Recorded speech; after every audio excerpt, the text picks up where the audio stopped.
India's consumption sector is playing on the front foot this festive season as consumers rush to markets and restaurants after 2 dull years marred by the pandemic. Despite price hikes, inflation, and muted rural demand, aggregate sales volume for consumer goods remained steady during the July-September quarter.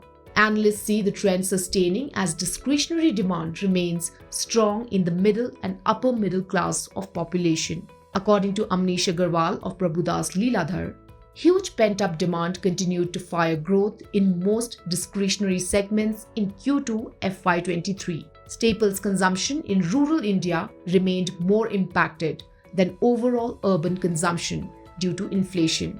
Going ahead, rural demand is expected to bounce back in second half of FY23 on low base and favorable monsoon.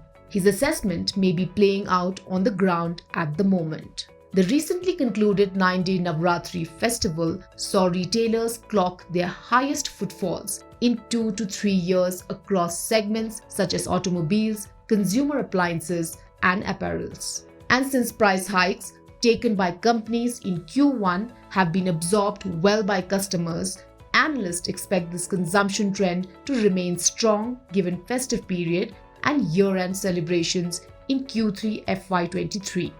Over the last 3 months, FMCG index has outperformed the Nifty index, largely led by improving financial performance and ahead of the peak quarter based on the festive period.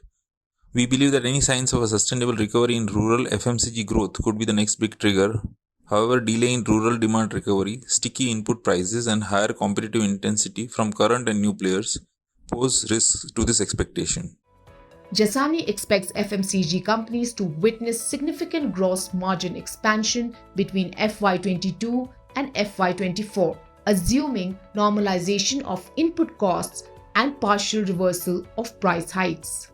Over FY22 to 24, assuming normalization of input costs and partial reversal of price hikes, we expect material gross margin expansion, bringing it closer to FY20 levels.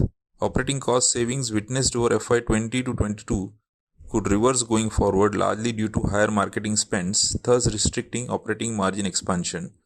But the overall cost structure will still remain below FY20 levels due to aggressive cost efficiency initiatives taken over FY20 to 22, leading to a better EBITDA margin profile. On the valuation front, earnings multiples of large FMCG companies are in the range of 50 to 65 times 1-year forward EPS range. Given the entry of large conglomerates like Reliance and Adani into the FMCG market and their aggressive ambitions, we expect valuation multiples to remain stable.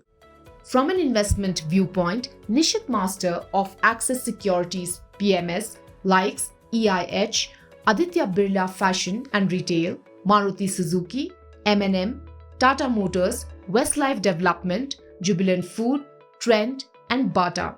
As regards today, global cues, oil prices, and stock-specific action will guide the investor sentiment. If you like this video, share it and subscribe to Business Standard.